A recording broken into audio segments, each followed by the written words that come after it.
끝이라고 생각하는 그 순간이 실제로는 진정한 시작이라면 어떻게 될까요? 죽음이 끝이 아니라 우리가 알던 모든 것을 넘어선 새로운 여정의 문이라면 어떨까요? 아케인 볼트에 오신 것을 환영합니다. 이곳은 생명과 죽음의 가장 심오한 신비를 탐구하는 공간입니다. 인생에서 확실한 몇 가지 중 하나인 죽음은 여전히 공포와 모호함, 그리고 수많은 의문으로 가득한 미지의 영역입니다. 이번 영상에서는 바사로 토돌, 티베트 사자의 설을 통해 죽음 이후의 세계로 여러분을 안내합니다. 고대부터 인류는 마지막 숨을 거둔 이후 어떤 일이 벌어지는지에 대해 끊임없이 의문을 품어왔습니다. 눈을 감고 상상해보세요. 마지막 숨을 내쉰 순간 깊은 어둠 속에서 찬란하고 따뜻하며 부드럽게 이끄는 빛이 나타납니다. 많은 근사 체험 리을한 이들이 바사로 토돌에서 묘사된 것과 유사한 체험을 회고합니다. 이 고대 문헌은 과연 우리 모두가 죽음 너머에서 마주하게 될 보편적인 진실을 드러내는 걸까요?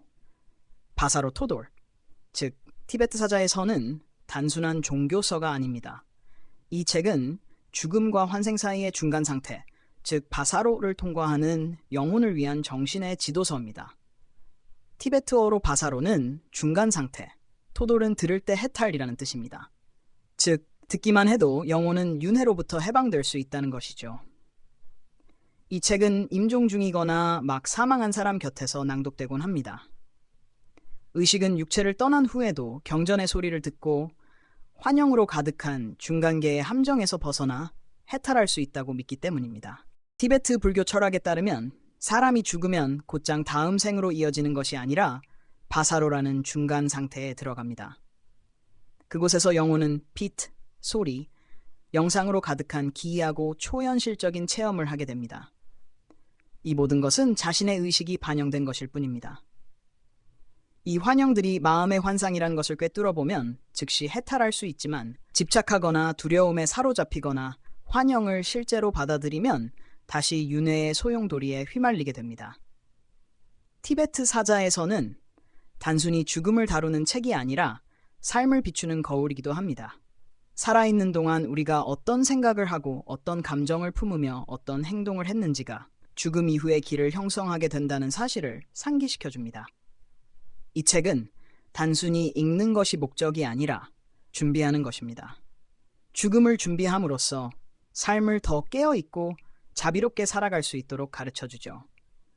만약 사자의 서가 말하는 바가 진실이라면 우리는 지금 이 순간에도 단순히 살고 있는 것이 아니라 수많은 생을 아우르는 영혼의 위대한 여정을 걷고 있는 중일지도 모릅니다. 바사로 토돌이 전하는 죽음 이후의 여정은 총 3가지 바사로로 나눕니다. 첫 번째는 죽음의 순간 바사로입니다. 생명이 꺼지는 순간 자아는 물리적 몸에서 해방되며 찬란한 빛과 대면하게 됩니다. 이 빛은 근본 광맥파, 모든 존재의 본질인 순수한 의식입니다. 이 빛을 인식하고 그 본질에 하나 됨으로써 영혼은 즉시 해탈할 수 있습니다. 하지만 대부분의 영혼은 이 빛이 너무 강렬하고 익숙하지 않아 외면하게 되고 바로 다음 단계로 이동합니다. 두 번째는 현상의 바사로입니다. 여기서 영혼은 선하고 무서운 다양한 신들과 환영들을 만나게 됩니다. 사실 이 모든 존재들은 외부의 실제가 아니라 본인의 의식에서 비롯된 형상들입니다. 당신이 살아 생전에 품었던 분노, 집착, 두려움은 무서운 형상으로 나타나고 자비와 지혜는 빛나는 존재들로 나타납니다. 이 단계에서 중요한 것은 이 모든 것이 마음의 투사임을 인식하는 것입니다. 실체가 아니라는 걸 깨닫고 두려움에 휘말리지 않으면 그 즉시 해탈이 가능합니다. 그러나 많은 영혼들은 이러한 환영에 휘말려 다시 욕망과 집착의 끈에 얽매이게 됩니다. 마지막 단계는 환생의 바사로입니다. 여기서 영혼은 새로운 삶을 향한 갈망과 카마의 힘에 의해 다음 생을 선택하게 됩니다.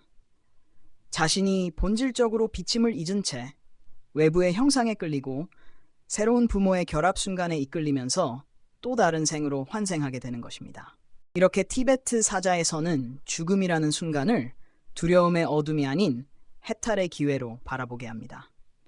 그리고 이 해탈은 죽어서 갑자기 얻어지는 것이 아니라 살아있는 동안 준비되고 익혀져야 하는 깨어있는 삶의 결과임을 일깨워줍니다.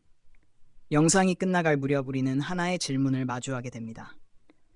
당신이 죽음을 맞이했을 때 당신은 그 찬란한 빛을 알아보고 그것과 하나 될 준비가 되어 있습니까? 바사로 토돌은 말합니다. 이제 당신은 죽었습니다. 두려워하지 말고 이 말을 잘 들으십시오. 티베트 사자에서는 이 모든 것을 독자를 두렵게 하거나 무기력하게 만들기 위해 설명하는 것이 아닙니다. 오히려 그 궁극적인 목적은 우리가 살아있는 동안부터 죽음을 준비할 수 있도록 돕기 위함입니다. 왜냐하면 만약 우리가 마음의 본성을 제대로 이해하지 못하고 마음 챙김과 집착 내려놓기를 수련하지 않는다면 죽음의 순간 우리는 깊은 숲에 길을 잃은 아이처럼 두려움에 사로잡히고 쉽게 방황하게 될 것입니다. 하지만 매일의 삶이 명상과 관찰, 사랑과 지혜를 확장하는 수행의 시간이 된다면 죽음은 더 이상 두려운 것이 아닙니다. 그것은 단지 하나의 문일 뿐입니다. 우리를 다음 단계로 이끄는 문, 해탈이든 새로운 삶에서의 배움이든 말입니다. 이처럼 죽음은 끝이 아닙니다. 그것은 의식의 환승력이며 이성적인 판단이 아니라 영혼의 가장 깊은 파동을 통해 새로운 선택을 할 수 있는 기회입니다. 영혼이 하나의 세계를 선택해 환생하기로 결정하면 태아에 들어가는 과정이 시작됩니다. 이 단계는 매우 중요한 시점으로 영혼이 새로운 물리적 육체를 받아들이게 되는 순간을 의미합니다. 티베트 사자의 서에 따르면 이 입퇴의 순간은 우연히 일어나는 것이 아니라 영혼의 의식과 그들이 환생할 환경 사이의 에너지 공명 법칙에 따라 일어납니다. 이 시기 동안 영혼은 미래의 부모의 이미지에 이끌리게 되는데 여기서 말하는 끌림은 단지 외모나 가정 환경 때문이 아니라 부모의 영적인 진동 주파수 때문입니다. 만약 영혼이 여전히 고통, 분노, 욕망, 집착에 사로잡혀 있다면 그에 상응하는 상황으로 끌려들게 됩니다. 반대로 깨어있음, 자비, 지혜의 에너지를 지니고 있다면 수행과 각성에 유리한 가족에 환생할 기회를 얻게 됩니다. 그 끌림이 강해지면 영혼은 입퇴의 단계로 들어가게 됩니다. 일반적으로는 아버지의 정자와 어머니의 난자가 결합하는 순간입니다. 이 찰나에 의식은 형성 중인 태아의 에너지 구조 속으로 포장되어 들어가게 됩니다. 그리고 이 시점부터 영혼은 점차 이전 생의 기억을 잊어가기 시작합니다. 마치 얇은 장막이 내려와 기억을 가리는 것처럼 말입니다. 하지만 모든 영혼이 한 번의 입퇴에 성공하는 것은 아닙니다. 어떤 의식은 인연이 아직 무르익지 않아 계속해서 바르도 상태를 떠돕니다. 일부는 혼란스러운 상태에 갇히고 또 일부는 부정적인 에너지가 강할 경우 더 낮은 차원의 세계로 빨려 들어가게 됩니다. 티베트 사자의 서는 영혼이 태아에 들어가든 들어가지 않든 모든 것이 업력과 의식의 순환 안에 있음을 강조합니다. 영혼이 진정으로 깨어나 모든 현상의 무상성과 환영임을 자각했을 때에만 욕망이나 두려움, 무지에 끌려다니지 않고 윤회의 고리를 벗어날 수 있습니다. 영혼이 태아에 들어간 이후에는 화신의 여정이 시작됩니다. 이 여정은 영혼이 지니고 있던 기억, 지혜, 넓은 인식을 점차 잃어가는 과정입니다. 영혼과 태아의 연결은 단순히 물리적인 몸에 들어가는 것이 아니라 전체 의식 구조가 새로 개성되는 하나의 과정입니다. 임신 초기 몇 달 동안 영혼은 여전히 일정 부분 깨어 있으며 어머니의 몸 안에서 일어나는 변화와 주변 환경을 관찰할 수 있습니다. 그러나 시간이 흐를수록 특히 임신 3개월 이후 뇌가 활발히 발달하고 신경계가 형성되기 시작하면서 의식은 점점 압축되기 시작합니다. 이는 마치 찬란한 빛이 좁고 어두운 공간 속으로 눌려 들어가는 것과 같습니다. 이 시점이 바로 위대한 망각의 단계이며 전생의 기억과 바르도에서의 경험들이 무지의 안개 속에 덮여가는 순간입니다. 하지만 모든 영혼이 완전히 있는 것은 아닙니다. 어떤 이들은 깊은 감각을 간직하기도 하고 어떤 이들은 전생의 강력한 에너지를 지닌 채 환생하기도 합니다. 그래서 어떤 아이들은 태어날 때부터 특별한 능력이나 뛰어난 지혜 혹은 설명할 수 없는 공포를 지니고 태어나는 이유도 여기에서 찾을 수 있습니다. 이는 과거 업의 흔적이자 환생 과정에서 아직 남아있는 의식의 진동입니다. 태아기의 전 과정을 통해 영혼은 새로운 몸의 한계에 적응해야 합니다. 비물질적이고 자유롭던 존재가 이제는 오감과 어머니의 심장 박동, 호흡을 통해 세상을 느끼는 법을 배워야 합니다. 그것은 마치 처음부터 다시 배우는 것입니다. 분열과 한계로 가득한 물질적 세계 속에서 존재하는 법을 말입니다. 티베트 사자의 서에 따르면 이 단계는 업의 재구성이 일어나는 매우 중요한 시기입니다. 어머니의 자궁 안에서의 모든 경험, 감정, 소리, 음식, 이 모두가 태아의 의식에 영향을 미칩니다. 그리고 아이가 태어나는 순간 화신의 전 과정이 완성됩니다. 영혼은 새로운 삶으로 들어서며 과거에 보이지 않는 흔적들을 지닌 채 윤회의 새로운 바퀴를 다시 시작하게 됩니다. 출생, 환생 여정의 마지막 관문. 영혼이 완전히 물리적 삶 속으로 들어서는 순간이 바로 아이가 태어나는 순간입니다. 이것은 단순히 어머니의 뱃속에서 바깥 세상으로 육체가 옮겨지는 것이 아니라 의식의 거대한 충격이기도 합니다. 다차원적이고 무시간적인 통합의 상태에서 제한되고 분열된 역설로 가득한 물질적 현실로의 전환입니다. 영혼에게 있어 출생의 순간은 빛에서 어둠으로 떨어지는 자유낙하이며 무조건적인 우주의 품에서 인간의 한계된 품으로 들어가는 것입니다. 아기가 처음 울음을 터뜨리는 순간 그것은 단순한 생리적 반응이 아니라 영혼이 완전히 착륙했음을 알리는 메아리입니다. 영혼은 자신이 신성한 근원과의 연결을 명확히 상실했음을 자각합니다. 환경의 갑작스러운 변화, 자궁 속의 따뜻하고 조용한 부유 상태에서 눈부신 빛, 공기 압력, 물리적 접촉이 가득한 세상으로의 전환, 이것이 영혼에게 큰 충격을 줍니다. 바로 그 순간 망각의 장막은 완전히 닫히게 됩니다. 영혼은 이제 자아, 감정, 생존 본능이라는 껍질에 둘러싸이며 새로운 정체성과 동일시되기 시작합니다. 이름, 성별, 국적, 가족 환경, 그리고 개인적 업력으로 구성된 한 인간으로서 말입니다. 많은 영적 전통, 특히 티베트 사자의 서에 따르면 출생의 순간은 바르도도 죽음의 마지막 지점이며 새로운 삶의 주기가 시작되는 지점입니다. 무형의 세계에서 이루어진 모든 결정들, 부모 선택, 삶의 환경, 환생의 조건, 이 모든 것이 이 순간에 하나로 모입니다. 그리고 영혼이 새 육체와 완전히 합일될 때 그들은 자신이 스스로 선택했던 위대한 게임에 들어섭니다. 망각, 배움, 깨어남, 그리고 귀환의 게임 말입니다. 이 순간부터 업력은 강력하게 작동하기 시작합니다. 삶의 초반 상황들, 가족, 문화, 삶의 조건은 우연이 아니라 영혼의 업력 진동수에 따라 정해진 것입니다. 모든 도전, 모든 관계, 모든 상황은 하나의 목적을 가지고 있습니다. 영혼이 나는 누구인가, 어디에서 왔는가, 이곳에 왜 왔는가를 기억하게 하기 위해서입니다. 하지만 대부분의 인간은 태어나는 순간부터 물질 세계의 흐름에 휩쓸리게 됩니다.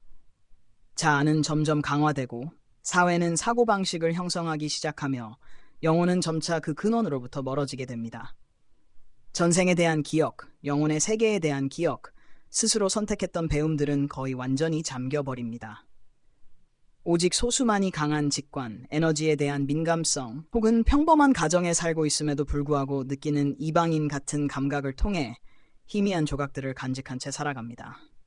인생의 초기 몇 년 동안 영혼은 여전히 상위 차원과 어느 정도 연결되어 있습니다. 어린아이들은 종종 어른들이 보지 못하는 것을 보고 주변 에너지를 감지하거나 나이에 맞지 않는 깊은 말을 하기도 합니다. 하지만 시간이 지나면 사회와 문화의 프로그램화가 이 모든 것을 지워버리고 영혼은 긴 잠에 빠지게 됩니다. 그 잠은 망각의 잠이며 자아의 잠이고 환상의 게임 속으로 빠지는 잠입니다. 그러나 이 모든 것은 신성한 계획 속에 포함되어 있습니다. 깊은 망각 속에서야만 영혼은 내면으로부터 깨어나는 경험을 할 수 있기 때문입니다. 그리고 어느 날 성인이 되었을 때, 고통이나 상실을 겪었을 때, 혹은 깊은 자각의 순간에 영혼은 기억하기 시작합니다. 자신이 이 육체가 아니라는 것을, 자신이 빛이라는 것을. 이곳을 선택한 이유가 길을 잃기 위함이 아니라 더 완전한 방식으로 진정한 자신으로 돌아가기 위함이었다는 것을 기억하게 됩니다. 그러므로 태어나는 순간은 단순한 생물학적 삶의 시작이 아니라 오랜 시간 준비되어 온 신성한 여정의 출발점입니다. 그리고 그 이후의 매 순간은 우리가 의식적이든 무의식적이든 한 걸음씩 우리의 근원으로 돌아가는 기회입니다. 결코 우리를 떠난 적 없는 빛으로. 아이, 물질 세계 속의 영혼의 씨앗. 유년기는 영혼의 환생 여정에서 가장 신성한 시기 중 하나입니다.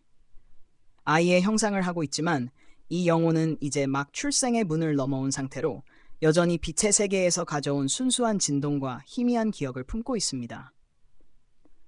어린아이는 단순히 보호받아야 할 미성숙한 존재가 아니라 고대의 지혜를 지닌 빛의 씨앗이며 물리적 육체와 제한된 세계에 적응해가는 법을 배우고 있는 중입니다. 생애 초기 몇 년 동안 영혼은 여전히 높은 주파수의 신성한 차원과 연결되어 있습니다. 아이들은 종종 에너지에 민감하며 보이지 않는 존재의 기운을 느끼거나 때로는 상상의 친구와 대화를 나누기도 합니다. 이 친구들은 실은 수호 영혼이거나 평행 현실의 존재일 수 있습니다. 아이들은 현실과 꿈이 혼재된 세계에서 살고 있으며 시간은 아직 족쇄가 되지 않고 이성이나 사회에 의해 마음이 제한되지 않은 상태입니다. 하지만 시간이 지나면 아이는 점점 주변 환경에 의해 프로그래밍 되기 시작합니다. 부모, 문화, 교육 등으로부터 전해지는 신념, 두려움, 고정관념, 행동 패턴들은 자아를 형성하기 시작합니다. 영혼은 잠들고 왜 이곳에 왔는지를 점점 잊게 됩니다. 이 망각은 일시적이지만 인생이라는 게임을 온전히 경험하기 위해 꼭 필요한 과정이기도 합니다. 그러나 아이는 깊은 내면에 여전히 원초적인 빛을 간직하고 있습니다. 결코 꺼지지 않는 신성한 불꽃입니다. 그래서 우리는 아이들에게서 순수함, 무조건적인 신뢰, 용서의 능력, 그리고 열린 마음을 보게 됩니다.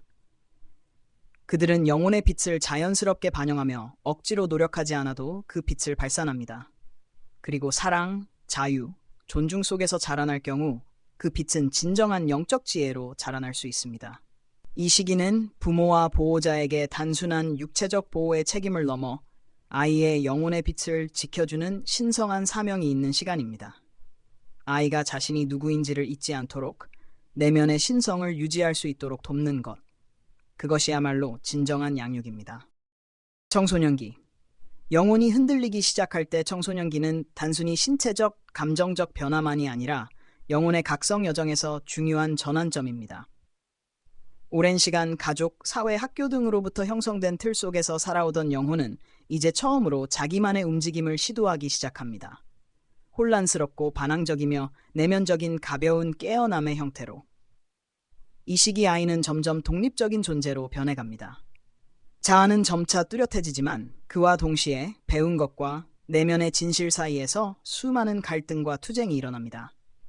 많은 청소년들은 외로움을 느끼며 자신을 이해하는 사람이 없다고 느끼거나 진짜 자신으로 살고 싶지만 평가받는 것이 두려워 자기 자신을 숨기기도 합니다. 이것은 이미 정해진 인격의 껍질에서 벗어나려는 영혼의 몸부림입니다. 일부 청소년들은 존재에 대한 질문을 던지기 시작합니다. 나는 누구인가? 왜 나는 다르게 느껴지는가? 이 삶에는 어떤 의미가 있는가?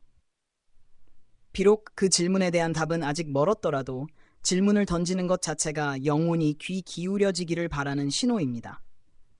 그들 안에서 의심과 진리에 대한 갈망이 서서히 피어오르고 있는 것입니다. 그러나 정신적, 감정적 지지가 부족할 경우 이러한 내면의 흔들림은 종종 반항, 무기력 혹은 우울증으로 오해되기도 합니다. 안타깝게도 많은 영혼들이 이 시기에 다시 다치게 되며 받아들여지기 위해 진짜 자신을 숨기는 법을 배웁니다. 일시적인 단절이지만 그 영향은 오래 갈 수 있습니다. 이 시기는 영혼이 이해받고 경청되고 권한이 부여되어야 하는 결정적인 시점입니다. 어른들이 청소년들이 감정을 자유롭게 표현하고 진정한 자신으로 존재할 수 있도록 안전한 공간을 제공해 준다면 영혼의 빛은 사라지지 않습니다. 오히려 강력한 직관, 자비심, 자신과 세상과의 깊은 연결력으로 발전할 수 있습니다. 혼돈처럼 보이는 청소년기는 사실 영혼이 빛의 길로 향해 첫 발을 내디딜 수 있는 분입니다. 우리가 마음의 눈으로 바라볼 수 있다면 말이죠. 성인기, 망각의 깊은 잠. 대부분의 사람들에게 성인기는 외부 세계에 완전히 빠져드는 시기입니다. 경력, 책임, 가족, 사회적 역할 등은 점차 자아를 강화시키고 영혼은 점점 뒷전으로 밀려나게 됩니다. 이 시기에 영혼은 거의 잠든 상태이며 많은 이들이 자신이 누구인지조차 잊고 살아갑니다. 어린 시절 간직하고 있던 빛은 흐릿해지고 청소년기에 피어오르던 질문들은 일상 속에 파묻히며 삶은 반복되는 의무와 생존의 싸움처럼 느껴집니다. 그러나 그 깊은 잠 속에서도 영혼은 완전히 사라지지 않습니다. 마치 거대한 안개 속에 숨어 있는 듯이 조용히 신호를 보냅니다. 갑작스러운 허무함, 설명할 수 없는 슬픔, 혹은 세속적인 성공에도 불구하고 채워지지 않는 공허함의 형태로. 이 모든 것은 영혼이 다시 깨어나기를 바라는 부드러운 속삭임입니다. 어떤 사람들은 심각한 위기나 상실, 질병, 관계의 붕괴 등을 겪으면서 이 잠에서 깨어나기 시작합니다. 삶이 왜 이런가라는 근본적인 질문이 다시 떠오르고 세상에 대한 믿음이 흔들리면서 내면을 바라보게 되는 것입니다. 이 고통스러운 순간들이 사실은 진정한 깨어남의 문이 될 수 있습니다. 또한 이 시기 일부 영혼들은 명상, 영성, 예술, 자연과의 연결을 통해 잊고 있던 본질을 다시 느끼기 시작합니다. 내면의 직관이 되살아나고 삶의 진정한 목적에 대한 열망이 피어오르며 이 세계 너머에 무언가가 있음을 느끼게 됩니다. 성인기의 영혼은 마치 두 세계 사이에 서 있습니다. 하나는 사회가 요구하는 외적인 삶이고 다른 하나는 내면 깊은 곳에서 울려 퍼지는 진정한 자신에 대한 기억입니다. 이 균형을 찾는 과정은 쉽지 않지만 가장 깊고 의미 있는 여정이기도 합니다. 이 시기 깨어나기 시작한 영혼들은 종종 삶의 방식을 완전히 바꾸게 됩니다. 더 이상 타인의 기대에만 맞추기보다는 자신의 진실을 따라 살아가려 합니다. 그리고 그렇게 내면의 진실과 외적 현실이 조화를 이루는 순간 영혼은 다시 빛나기 시작합니다. 이전보다 더욱 성숙하고 깊고 강하게. 영혼의 위기, 진정한 깨어남의 문턱. 삶의 어느 순간 많은 사람들은 설명할 수 없는 공허함, 방향 감각의 상실, 혹은 깊은 슬픔과 좌절을 겪습니다. 이 시기는 종종 영혼의 암흑기, 혹은 어두운 밤으로 불리며 자아가 해체되고 내면의 진실이 드러나는 매우 고통스러운 시기입니다. 하지만 이 고통은 영혼이 진정으로 깨어나기 직전의 신호일 수 있습니다. 이 시기에 인간은 기존에 믿고 의지하던 모든 것들이 무너지는 경험을 하게 됩니다. 정체성, 인간관계, 가치관, 신념 등이 하나씩 붕괴되며 나는 누구인가? 이 삶은 무엇을 위한 것인가? 라는 질문이 절박하게 터져 나옵니다. 자아는 방향을 잃고 영혼은 외롭고 텅 빈 우주 속에 홀로 남겨진 것처럼 느껴지지만 바로 그 속에 진실이 숨어 있습니다. 영혼은 이 시기에 진짜 자신을 보기 시작합니다. 그동안 외면해온 상처, 억압된 감정, 가면 뒤에 숨겨졌던 진실, 이 모든 것이 떠오르며 정화의 과정을 거치게 됩니다. 그리고 이 치유는 단지 감정적인 치유가 아니라 본질로의 회귀를 위한 신성한 재정렬입니다. 만약 이 시기를 회피하지 않고 진심으로 직면하고 내면의 소리에 귀 기울인다면 사람은 전혀 다른 존재로 다시 태어날 수 있습니다. 이 죽음과도 같은 경험 뒤에는 새로운 삶이 기다리고 있으며 그 삶은 더 이상 두려움이나 결핍에서 비롯된 것이 아니라 사랑과 진실에 뿌리 내린 삶입니다. 이것이 바로 영혼의 진정한 깨어남입니다. 더 이상 외부의 기준이나 조건에 좌우되지 않고 내면 깊은 곳의 빛을 따라 살아가는 삶.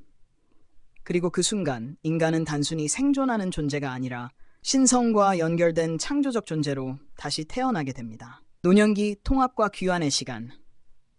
노년기는 단순히 육체의 쇠퇴를 의미하지 않습니다. 그것은 한 생의 여정이 마무리되며 영혼이 그 모든 경험을 통합하고 본질로 돌아가는 신성한 시기입니다. 외적인 활동이 줄어들수록 내면의 세계는 더욱 넓어지고 영혼은 삶 전체를 되돌아보며 그 속에 숨겨진 의미와 깨달음을 발견하게 됩니다. 많은 노인들이 삶의 속도에서 벗어나 존재하는 법을 다시 배우게 됩니다. 침묵, 자연, 기억, 그리고 단순한 일상 속에서 영혼은 다시 그 본질로 회귀하며 어린 시절의 순수함과 유사한 진동 상태로 돌아갑니다. 이 시기의 영혼은 자신뿐 아니라 다음 세대에게도 중요한 선물이 됩니다. 그들의 지혜, 관점, 자비는 단지 나이의 결과가 아니라 한 생의 빛과 어둠을 모두 통과한 영혼만이 가질 수 있는 신성한 선물입니다. 그리고 죽음이라는 문턱 앞에서 영혼은 두려움보다는 깊은 평화와 수용의 상태에 이를 수 있습니다. 만약 평생 동안 내면과의 연결을 유지해 왔다면 죽음은 끝이 아니라 귀환이며 영혼은 다시 빛의 세계로 돌아가 또 다른 여정을 준비합니다. 이렇게 노년기는 단순한 인생의 끝이 아니라 통합과 귀환, 그리고 사랑으로 모든 것을 품는 지혜의 시간입니다. 영혼의 여정, 하나됨을 향한 귀향. 우리는 단순히 살기 위해 이 땅에 온 것이 아닙니다. 우리는 기억하기 위해, 깨어나기 위해, 그리고 결국에는 다시 하나됨을 경험하기 위해 왔습니다. 영혼은 이 세상에서의 여정을 통해 수많은 모습으로